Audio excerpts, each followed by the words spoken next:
వెతలు తీరును, కృపలు దొరుకును, సాటి లేనిది యేసుని నామం.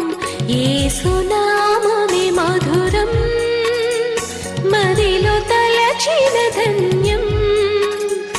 యేసునామమే మధురం. ప్రభువునందు ప్రియ దేవుని బిడ్డలారా, నేటి వాక్య ధ్యానము నిమిత్తము సహకారమిస్తున్న కుటుంబం పెద్దపాడు గ్రామము నుండి ఒక విశ్వాసి గారి కుటుంబం. దేవుడు ఈ కుటుంబాన్ని దీవించి ఆశీర్వదించును గాక. ప్రార్థన. మమ్మలను మిక్కిలిగా ప్రేమిస్తున్న మా ప్రియ తండ్రి, మీకు వందనాలు, స్తోత్రాలు. నేటి వాక్య ధ్యానము ద్వారా మాతో మాట్లాడమని ప్రార్థిస్తున్నాము. పెదపాడు గ్రామము నుండి మీ బిడ్డలు సహకరించారు, వారిని ఆశీర్వదించమని అడుగుతున్నాను. రక్షణ భాగ్యాన్నిచ్చి దీవించండి, ఆధ్యాత్మిక కృపలలో హెచ్చించండి. మీ కొరకు ఫలించు వారిగా ప్రభు అనుగ్రహమునివ్వండి. భౌతిక ప్రాప్తి అవసరమును తీర్చండి. ఈ దినము వాక్యం వింటున్న ప్రతి ఒక్క వ్యక్తితో మీరు స్వయంగా మాట్లాడండి. యేసు నామమున ప్రార్థిస్తున్నాము తండ్రి, ఆమెన్. ప్రభువునందు ప్రియమైన దేవుని బిడ్డలారా, రోమాపత్రిక 11వ అధ్యాయం మీ ఎదుట ఉంచుకోనండి. రోమాపత్రిక 10వ అధ్యాయము మనము సుమారుగా 5 దినాలు ధ్యానము చేశాం. 10వ అధ్యాయములో ఇశ్రాయేలీయుల రక్షణ కొరకు ఎంతగానో అభిలషించుచూ ఉన్నటువంటి వానిగా పౌలు మహాశయుడు అద్భుతమైన మాటలు చెప్పాడు. ధర్మశాస్త్ర సంబంధమైన నీతి మానవుణ్ణి రక్షించలేదని, విశ్వాస సంబంధమైన నీతి చేతనే మానవుడు పాప విముక్తునిగా తీర్పు నొందుతాడని, హృదయమందు విశ్వసించి దేవుని నీతిని పొంది నోటితో ఒప్పుకొని మానవుడు రక్షించబడాలని, అట్టివాడు సిగ్గుపడకుండా దేవుడు చేయగలుగుతాడని, సువార్తను విని విశ్వసించిన వాడే స్తుతించి ఆరాధించగలుగుతాడని, సువార్తను నమ్ముటకు గాను సువార్తీకరణ జరగవలసిన ప్రాధాన్యం ఉన్నదని, ఆ సువార్త ప్రకటన చేత అన్యజనులకు రక్షణ ఉన్నదని చెబుతూ వచ్చాడు. ఇశ్రాయేలు జనాంగము విసర్జించబడ్డారు, విడవబడ్డారు, ప్రక్కన పెట్టబడ్డారు అనే నేతృత్వంలో 11వ అధ్యాయం చెప్పబడింది. ఒక డౌట్ వస్తోంది. ఏమిటంటే, అన్యజనులను స్వీకరించాడు దేవుడు, స్వజనులు ఆయన తిరస్కరించి సిలువ వేశారు కనుక వాళ్ళను వదిలి వారికి కఠిన మనసు కలుగజేయబడి అన్యజనులకు కాలం, కృపాకాలంలో రక్షణ భాగ్యం లేఖనానుసారంగా ఇచ్చాడు అని మాట్లాడుతూ, దేవుడు తన ప్రజలను విసర్జించాడా అనే ప్రశ్న తలెత్తింపజేస్తున్నాడు, లేవనెత్తుతున్నాడు. నా మాటగా నేను అడుగుతున్నాను, మీరు చెప్పండి రోమీయులారా. మీరు రోమీయులైనటువంటి మీరు, అన్యజనాంగమైన మీరు ఈ దినాన రక్షించబడ్డారు అంటే కారణం యూదుల యొక్క తొట్రుపాటు. యూదుల తొట్రుపాటు వల్ల రక్షణ మీకు వచ్చినప్పుడు, యూదులు అంటగట్టబడటం వల్ల మరింత గొప్ప మేలు కదా. యూదులు పడిపోతేనే మీకు లాభమైతే, యూదులు అంటగట్టబడితే అన్యజనులకు మరింత ప్రయోజనం కదా. అనే తాత్పర్యాన్ని వర్ణించటానికి 11వ అధ్యాయం అంతా రాశాడు పౌలు గారు. 1వ వచనం నుండి చదువుకుందాం. అలాగైన ఎడల నేను అడుగునది ఏమనగా, I ask then has God rejected his people? దేవుడు తన ప్రజలను విసర్జించనా? Question mark. Certainly not. Certainly not. విసర్జించనా? Does it means that were they condemned forever, everlasting అని అర్థం. విసర్జించనా అంటే వాళ్ళని విడిచిపెట్టి నశింపజేశాడా అని అర్థం. అలా అనరాదన్నాడు. అట్లా అనకూడదు. ఎందుకంటే వాగ్దానాలు ఉన్నవి వారి పట్ల, అవి నెరవేర్చబడవలసి ఉండగా ఎట్లా దేవుడు వాళ్ళని విసర్జిస్తాడు? మరి విసర్జించకపోతే అన్యులకు రక్షణ ఎట్లొచ్చింది? కాబట్టి కొద్ది కాలము వారిని విడువవలసి వచ్చినది. In the plan of God, some sort of little time, there was a gap between the people of God and the people and God, the people of God and God. దేవుని ప్రజలు ఇశ్రాయేలీయులకు దేవునికి మధ్య కొంతకాలం ఎడబాటు వచ్చింది. ఆ ఎడబాటుకు కారణం వారి కఠిన హృదయం తప్ప దేవుడు కాదు. కనుక విసర్జించాడా దేవుడు యూదులను? ఎన్నటికి కాదు. మళ్ళీ తిరిగి రెస్టోర్ చేస్తాడు. మళ్ళీ తిరిగి వాగ్దానాలన్నీ కూడా నెరవేర్చుకుంటూ వెళ్తాడు. వారి మధ్యన మెస్సియా వచ్చి నివాసం మరలా ఉండబోతున్నాడు. ఇవన్నీ ఉండగా ఆనాటి రోమన్స్ ఏమంటున్నారంటే, ఆలోచిస్తున్నారంటే దేవుడు అన్యజనులను స్వీకరించాడు, స్వజనులను విసర్జించాడని. అలా అనద్దంటున్నాడు పౌలు. నేను ఇశ్రాయేలీయుడనే, బెన్యామీను గోత్రికుడనే చెప్పుకుంటున్నాడు. తాను ముందుగా ఎరిగిన తన ప్రజలను దేవుడు విసర్జించలేదు. తాను ముందుగా ఎరిగిన ప్రజలను దేవుడు విసర్జింపలేదు. ముందుగా ఎరిగిన ద ఫోర్ న్యూ అన్నాడు. Four knowledge. ఫోర్ న్యూ అంటే ముందుగా ఎరిగిన వాడు, ఇన్ హిస్ నాలెడ్జ్. అందుకని ఏలియాని గురించి ప్రవచనం ఎత్తి చెబుతూ అంటాడు, ఏలియా నేను ఒక్కడే ఉన్నాను అన్నప్పుడు 7,000 మంది నా కొరకు ఉన్నారని రహస్యంగా ఉన్నటువంటి విశ్వాసం గురించి చెప్పాడు కదా. దేవర్ ద రెమనెంట్. వాళ్ళు శేషం. వాళ్ళు శేషంగా ఉన్నారు. ఖచ్చితంగా వాళ్ళు శేషంగా ఉన్నారు, 7,000 మంది. కనుక ఏలియా ఒక్కడే అనుకున్నాడు, కానీ దేవుడికి 7,000 మంది ఉన్నారు. ఆ 7,000 మంది శేషము మిగిలి ఉంది. అలాగుననే ఇశ్రాయేలీయులలో కూడా నిత్యము శేషము మిగిలే ఉంటుంది. There will be a remnant in the people and in the land of Israel. Israel దేశం యొక్క ప్రజలకు శేషం మిగిలి ఉంచుతాడు, కానీ వారిని సమూలంగా విడిచిపెట్టలేదు. Let many people die because of their rejection and their sin. But God never leave the people and judge. దేవుడు తన ప్రజలను ఎన్నడూ విడిచి తీర్పు తీర్చలేదు ఇంకా. కాబట్టి మీరు వాక్యాన్ని వింటున్నప్పుడు గుర్తించాల్సింది ఏమిటంటే, తాను ముందుగా ఎరిగిన తన ప్రజలను దేవుడు విసర్జించలేదు.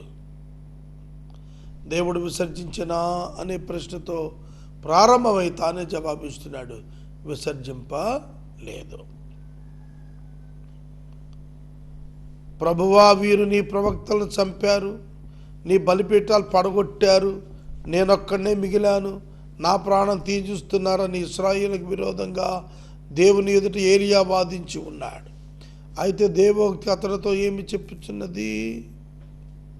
మోకాళ్ళకు బయలుకు మోకాళ్ళునని 7,000 మంది పురుషులు నేను శేషించుకొని ఉన్నాను. బయలునకు మోకాళ్ళునటువంటి 7,000 మందిని నేను శేషంగా నా కొరకు ఉంచుకున్నాను.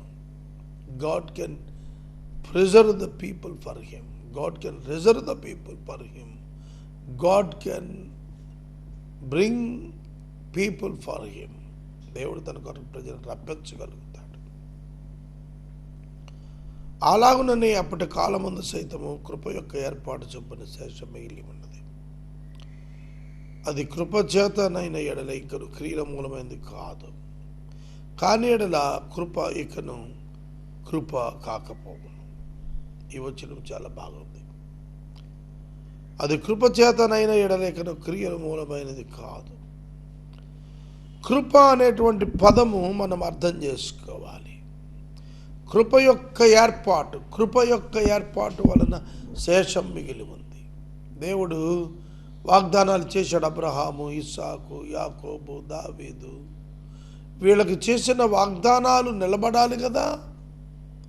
అలా నిలబడటానికి కొంతకాలం వారిని అండర్ ట్రైనింగ్ అన్నట్టుగా వాడిని ప్రత్యేకంగా వచ్చి ఆ స్థానంలో మళ్ళీ అన్ని జనులను తీసుకుని వచ్చి వారిని నింపటం ప్రారంభించాడు. దేవునికి ఉన్న 2 మందలు, ఒకటి ఇశ్రాయేలీయుల మంద, 2 విశ్వాసుల మంద, 2 ఏకమై ఒకే మందగా కూర్చబడేటువంటి కాలం కొరకు ప్రభు సిద్ధం చేస్తున్నాడు.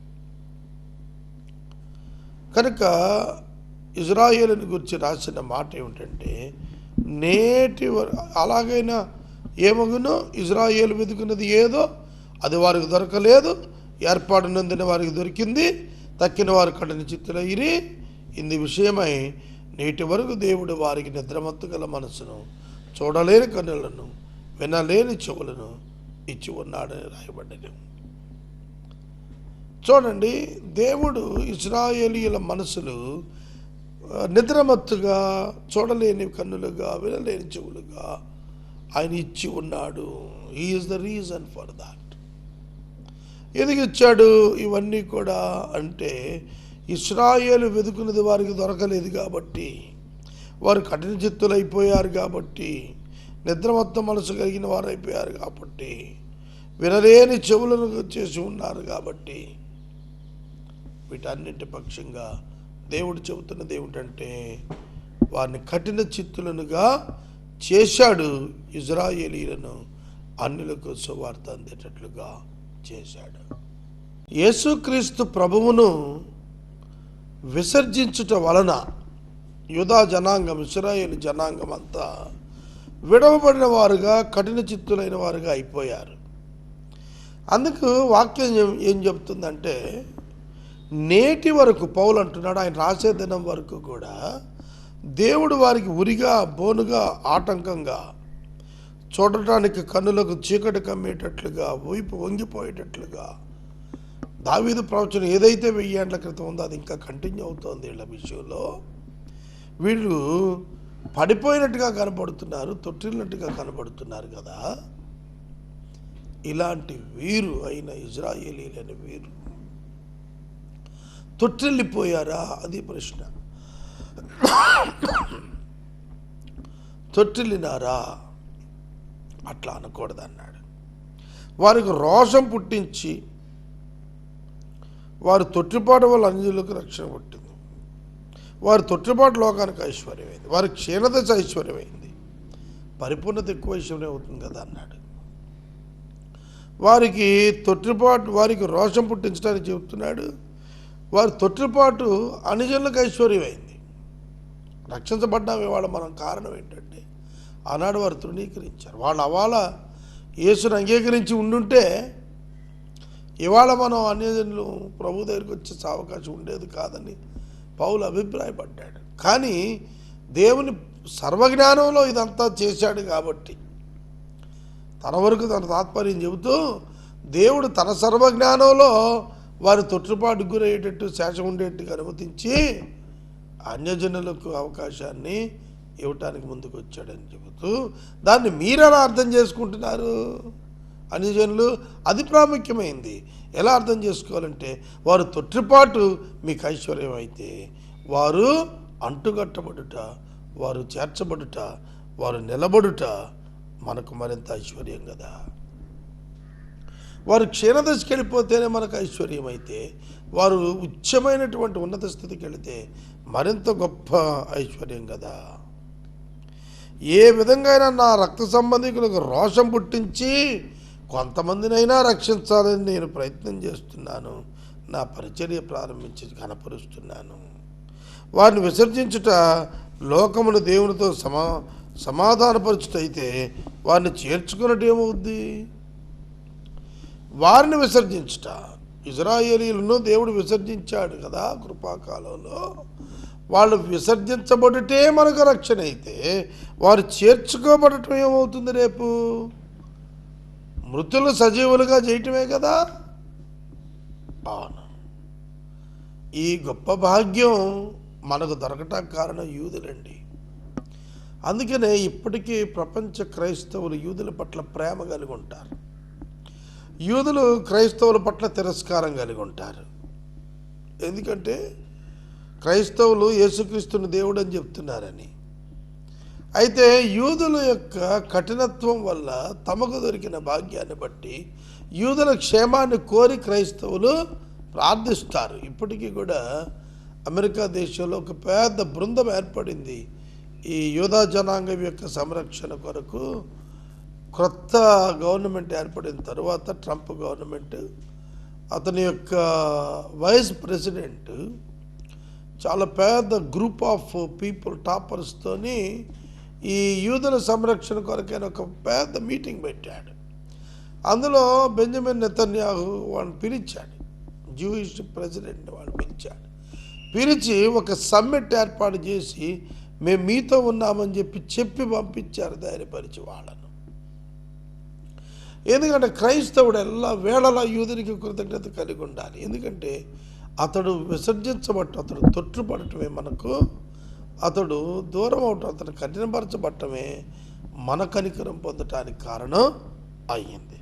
ముద్దలో పిడిగడు పరిశుద్ధమైతే ముద్ద అంత పరిశుద్ధమే, వేరు పరిశుద్ధమైతే కొమ్మలు కూడా పరిశుద్ధమే. కనుక కొంచెం పిడికెడంత ముద్ద పనికి మాలిదైతే ముద్ద అంతా పనికి మాలింది, కొంచెం ముద్ద మంచిదైతే మిగతాది కూడా మంచిది అవుతుంది అన్నాడు. ఎప్పుడైతే రెమనెంట్ పర్ఫెక్షన్లో ఉందో ఆటోమేటిక్గా అందరినీ కూడా దేవుడు మన్న లైన్లో తీసుకొస్తాడు. అయితే కొమ్మల్లో కొన్ని విరిచివేయబడ్డాయి, అడవి కొమ్మ ఒలీవైన నీవు వాటి మధ్యన అంటు కట్టబడ్డావు. ఇది ఎక్సలెంట్ ఉదాహరణ అండి పౌలు చెప్పింది. కొమ్మలు విరిచేసి స్వభావ సంబంధమైన కొమ్మలను, అడవి ఒలీవ యొక్క కొమ్మలను తీసుకెళ్ళి దానికి అటాచ్ చేశాడట. అంటే అడవి ఒలీవ అన్యజనాంగం, సహజ ఒలీవ ఇజ్రాయేలు కొమ్మలు ఈ ప్రభువును తిరస్కరించిన గుంపు వాళ్ళని పక్కకు పెట్టి తీసుకుని వెళ్ళి ఈ కొమ్మలు, అన్యజనులనే కొమ్మలను ఆ యొక్క వృక్షానికి అంటుకట్టాడు, ఆ వాగ్దానాలకు అంటుకట్టాడు, ఆ రక్షణకు అంటుకట్టాడు. అది మనం తెలుసుకోవలసింది. నేను అంటగట్టబడి నిమిత్తం కొమ్మలు విరిచివేయబడినవని నీవు చెప్పదు, మంచిది. వారు అవిశ్వాసం బట్టి విరిచివేయబడ్డారు, నీవైతే విశ్వాసాన్ని బట్టి నిలిచి ఉన్నావు, గర్వింపక భయపడు. ఎవడైనా సరే క్రైస్తవుడు యూదుల మీద అతిశయపడితే వాడికంటే నేను చాలా గొప్ప అని గర్విస్తే తప్పని చెబుతున్నాడు. అతిశయపడద్దు, గర్వం వద్దంటున్నాడు. భయపడు దేవునికి. దేవుడు స్వాభావికమైన కొమ్మలను విడిచిపెట్టని ఎడల నిన్ను విడిచిపెట్టడు. స్వాభావికమైన కొమ్మలను దేవుడు విడిచిపెట్టని ఎడల నిన్ను విడిచిపెట్టడు. అడవి ఒలీవమైన నిన్ను, అంటుగట్టబడిన నిన్ను ఎలా విడిచిపెట్టుకుంటాడు? ఫలిస్తున్నటువంటి నిన్ను, ఆయనతో ఏకమైనటువంటి నిన్ను, ఆయన సారాన్ని ప్రతిబింబిస్తున్న నిన్ను ఆయన ఏ విధంగా విడిచిపెట్టుకుంటాడు? విడిచిపెట్టడు, నీతో కంటిన్యూ అవుతాడు. అదే చెప్పాడు. కాబట్టి దేవుని అనుగ్రహమును కాఠిన్యమును, అనగా పడిపోయిన వారి మీద కాఠిన్యమును, నీవు అనుగ్రహ ప్రాప్తుడిపై నిలిచిన్నట్లు నీ మీద ఉన్న దేవుని అనుగ్రహమును చూడము, అట్లు నిలబడిన నీవును నరికివేయబడదువు. ఇజ్రాయేలీయులు వాగ్దానం ప్రకారం నిలిచి ఉండకపోతే మనకెక్కడ వాగ్దానం ఉంది? వారే విడిచివేయబడితే మనమే పాటి వారము. కాబట్టి మనం నిలిచి ఉన్నాము అని చెప్పటానికి వారు నిలిచి ఉండబోవు స్థితిని గురించి పౌలు జ్ఞాపకం చేస్తున్నాడు. వారు నిశ్చయంగా నిలిచి ఉంటారు. మరి నిశ్చయముగా తమ సొంత ఒలీవ చెట్లను అంటుకట్టబడతారు. జ్ఞాపకం చేసుకోండి దేవుని వాక్యాన్ని. దేవుని తెలుసుకున్నటువంటి అన్యజనాంగము యూదులకు కృతజ్ఞత కలిగి వారి నిమిత్తం ప్రార్థించాలి. వారి తొట్టుపాటు మనకు ఆశీర్వాదమైంది, ఐశ్వర్యమైంది. వారు స్థిరపడుట మనకెంతో దీవెన అవుతుంది. స్వాభావికమైన కొమ్మలు మరి విశేషముగా అంటుకట్టబడవా? స్వాభావికమైన అడవి ఒలీవ చెట్ల నుండి కోయబడి స్వభావ విరుద్ధంగా మంచి ఒలీవ చెట్టును అంటుకట్టబడిన ఎడ్ల స్వాభావికమైన కొమ్మలకు వారు మరణించముగా తమ సొంత ఒలీవ చెట్టుకు అంటబడరా? ఇశ్రాయేలీయులారా, మీ దృష్టికి మీరే బుద్ధిమంతులని అనుకున్నట్లు ఈ మర్మం మీరు తెలుసుకోగలుగుతున్నాను. సహోదరులారా, మీ దృష్టికి మీరే బుద్ధిమంతులు అని మీరు అనుకోకుండా ఈ మర్మం తెలుసుకోవాలి. ఏమిటంటే అన్యజనుల ప్రవేశం సంపూర్ణమక వరకు ఇశ్రాయేలు కొంతకాలము కఠిన మనసు కలిగెను. వారు ప్రవేశించినప్పుడు విమోచకుడు సీయోనులో నుండి వచ్చి యాకోబులోని భక్తిని తొలగించును. నేను వారిని పాపములను విసర్జించి పరిహరించినప్పుడు నా వలన వారు కలుగు నిబంధన ఇది అని వ్రాయబడినట్లు ఇశ్రాయేలు జనులందరూ రక్షించబడదురు. All the Israelites were saved. ఎట్లా సాధ్యమేది? అదే చెబుతున్నాడు ప్రభు. విమోచకుడు సీయోనులో నుండి యాకోబులోని భక్తిని తొలగిస్తాడు, వారి పాపాలని పరిహరిస్తాడు, నవల వారి కలుగు నిబంధన ఇదే అన్నాడు ప్రభు. యేసు ప్రభు రెండవ రాకడలో భూమి మీద అడుగుపెట్టినప్పుడు కడమ ఆ సమాజముగా ఉన్నటువంటి ఓల్డ్ టెస్టిమెంట్ సెయింట్స్ పునరుద్ధానం చెంది ప్రభువుతో కూడా ఈ విషయంలోకి వెళ్ళి అక్కడ వారు 1000 సంవత్సరాల పరిపాలన చేస్తారు. ఇది గొప్ప మర్మంగా పౌలు భక్తుడు తెలియజేస్తున్నాడు. తాత్కాలిక ఈ జీవితంలో నీవు నీ బెనిఫిట్ చూసుకుంటావా, లేక దేవుని యొక్క ప్రణాళికలో నీ బెనిఫిట్ చూసుకుంటావో నిన్ను నువ్వు తేల్చుకోవాలా. సువార్త విషయం అయితే వారి మిమ్మును బట్టి శత్రువులు, ఏర్పాటు విషయం అయితే పితరుల బట్టి ప్రియులు. ఏనగా దేవుడు తన కృపావరం విషయమైన పిలుపులో విషయమైన పశ్చాత్తాపడ్డు. మీరు గతకాలం దేవునికి అవిధేయుడి, ఇప్పుడు వారి అవిధేయతను బట్టి కరుణించబడింది. అటువలనే మీ ఎడల చూపబడిన కరుణను బట్టి ఇప్పుడు కరుణ పొందు నిమిత్తము ఇప్పుడు వారు అవిధేయులై ఉన్నారు. అందరేళ్లా కరుణ చూపాలని దేవుడు అందరిని అవిధేయత స్థితిలో మూసివేసి బంధించి ఉన్నాడు.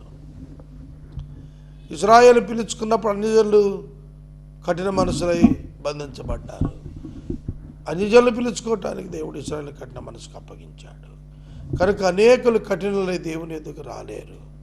వారు దేవుని ఏర్పాట్లో లేని వారికి మనం గ్రహించాలి. దేవుని ఏర్పాట్లో ఉన్నవారు దేవుని ఎదుకే వస్తారు, దేవుని అంగీకరిస్తారు, దేవుని కలిగి ఉంటారు, దేవుని ఆరాధిస్తారు. నేను చెప్పినట్లుగా ఎవరైతే సువార్త ప్రకటన చేయించుట ద్వారా అనేకుల రక్షణలో నడిపిస్తారో అటు సువార్తను చేయించగలుగుతారు. కనుక రక్షణ భాగ్యం పొందిన ప్రతి ఒక్కడు కూడాను యూదుల రక్షణ కొరకు ప్రార్థించాలి, అన్యుల రక్షణ కొరకు సువార్థీకరణ చేయాలి. అదే ఇక్కడ చెబుతున్నాడు. అలా చేయించుట కొరకు దేవుడు అందరినీ కూడా అవిధేయత స్థితిలో బంధించాడు. ఎవరెవరు ఏ సమయాల్లో ఏ విధంగా వారు విశ్వాసంలోనికి వస్తారో ఆ ప్రకారంగా నిర్ణయం ఉంచి తాను జరిగిస్తూ వచ్చాడు. అందరేళ్ల కరుణ చూపాలని అందరినీ అవిధేయత స్థితిలో ఉంచాడు. అందున ఆయన యొక్క వాస్తవమైనటువంటి ప్రేమ కనపడుతుంది.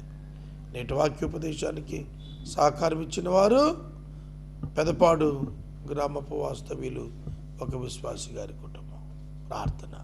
మమ్మల్ని మిక్కిలిగా ప్రేమిస్తున్న మా తండ్రి, వందనాలు, స్తోత్రాలు.